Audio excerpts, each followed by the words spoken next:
आज हम शुरू करेंगे नया टॉपिक इन्फेक्शन से जो भी बीमारियां होती है जिनको हम संक्रामक बीमारी कहते हैं।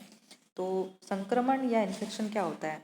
जब स्वस्थ व्यक्ति के शरीर में रोगाणुओं का प्रवेश हो जाता है और वो रोगाणु गुणन क्रिया द्वारा वंश वृद्धि करते हैं तथा व्यक्ति में रोग को उत्पन्न करते हैं, जिससे उस व्यक्ति के शरीर में कुछ लक्षण एवं संकेत उत्पन्न होते हैं और उसका स्वास्थ्य गिरने लगता है, संक्रमण कहलाता है। इस प्रकार ये रोग जो एक व्यक्ति से दूसरे व्यक्ति में फैलता है संक्रामक रोग कहलाता है। संक्रामक रोगों को फैलाने के कुछ कारक होते हैं, जैसे कि जीवाणु, विषाणु, फफूंद, कीट, प्रोटोजोआ, कृमि इत्यादि। तो इनसे फैलने वाले रोग संचारी रोग कहलाते हैं। जब संक्रामक रोग प्रत्यक्ष या अप्रत्यक्ष संसर्ग से एक व्यक्ति से दूसरे व्यक्ति में फैलता है तो संचारी रोग कहलाता है, जैसे कि हैजा, टाइफाइड, पेचिश इत्यादि। दूषित जल, भोजन, दूध से फैलते हैं, जबकि क्षय रोग, निमोनिया, डिप्थीरिया इत्यादि वायु वाहित रोग हैं और इनमें श्वसन रोग भी कहते हैं। इसी तरह दूसरे रोग जैसे मलेरिया, फाइलेरिया, प्लेग, कीट व चूहों द्वारा फैलता है।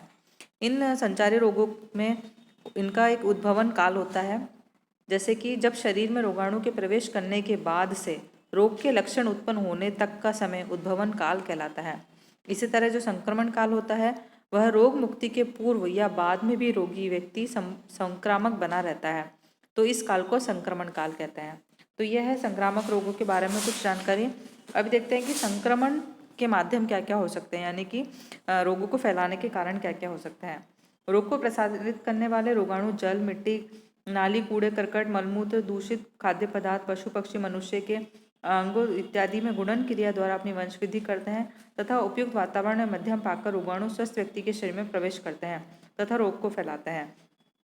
तो रोगाणु को जो फैलाने के जो कारक होते हैं वो हो सकते हैं।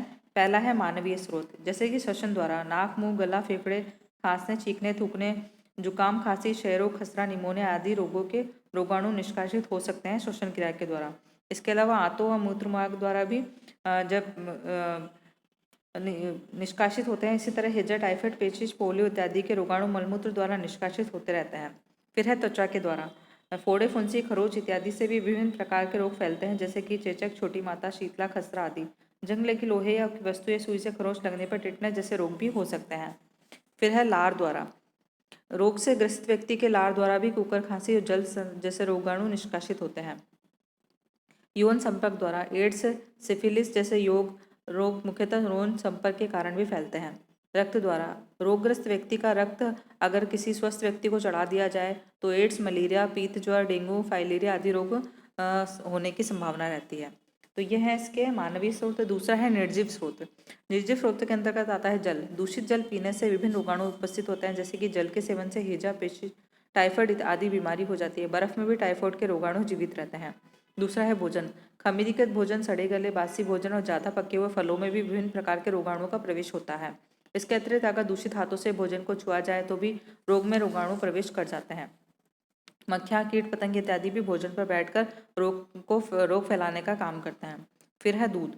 दूध में विभिन्न प्रकार के रोगाणु शीघ्र ही पनपते हैं तथा दूध को संदूषित कर देते हैं। हाथों और दूध धोने वाले बर्तन को अच्छी तरह से नहीं धोया जाए तो रोगाणु दूध में प्रवेश कर जाते हैं और उनके सेवन से भी व्यक्ति रोगग्रस्त हो जाता है। सूखे धूल में भी कई प्रकार के रोगाणु पाए जाते हैं, जैसे कि जो उड़कर सांस के द्वारा, मुंह के द्वारा शरीर में प्रवेश कर जाते हैं, रोग प्रसारित करते हैं।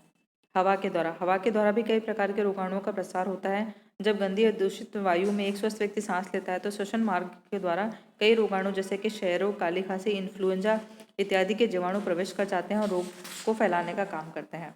दूषित पदार्थ, रोगी के वस्त्र, कंबल, रुमाल, बिस्तर, फर्नीचर, खाने के बर्तन तथा रोगी द्वारा उपयोग में ली गई अगर चीज़ों को कोई स्वस्थ व्यक्ति काम में लेता है तो भी ये रोग फैलाने का कारण बनता है, जैसे कि हैजा, खसरा, फ्लू, जुकाम, खांसी इत्यादि।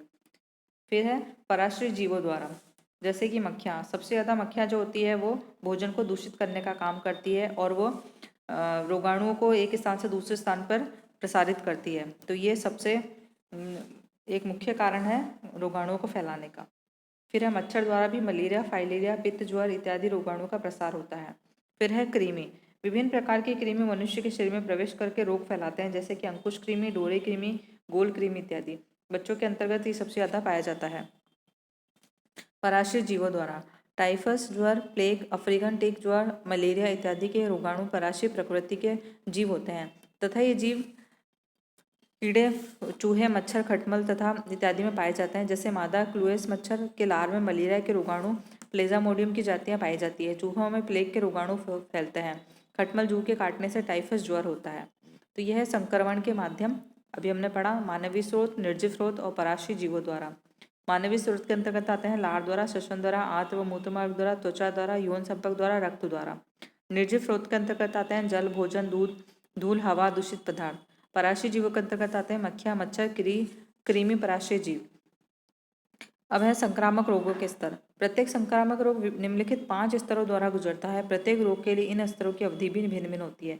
जैसे कि पहला उद्भवन काल। उद्भवन काल हमने पढ़ा ही था कि जब इसके लक्षण शुरू होते हैं वो कहलाता है उद्भवन काल। प्रारंभिक लक्षण या आक्रामक काल, जब इसके जो भी रोग होता है उसका आक्रामक प्रभाव पड़ता है। रोग की तीव्रता की अवधि, वो किस तेजी से बढ़ रहा है। रोग या रोग के लक्षणों का दबना, या रोग मुक्ति का प्रारंभ होना, या फिर धीरे धीरे रोग जो होता है धीरे धीरे कम होने लगता है और रोग मुक्ति का प्रारंभ होने लगता है। रोग मुक्ति की स्थिति यानी कि रोग पूरी तरह से खत्म होने के बाद में क्या स्थिति रहती है। तो ये संक्रामक रोगों के कुछ स्तर हैं। नेक्स्ट वीडियो में हम पढ़ेंगे कुछ संक्रामक रोगों के बारे में डिटेल में पढ़ेंगे कि वो किस प्रकार फैलता है, उनके क्या लक्षण पाए जाते हैं और उनसे बचने के क्या उपाय हैं। Thank you.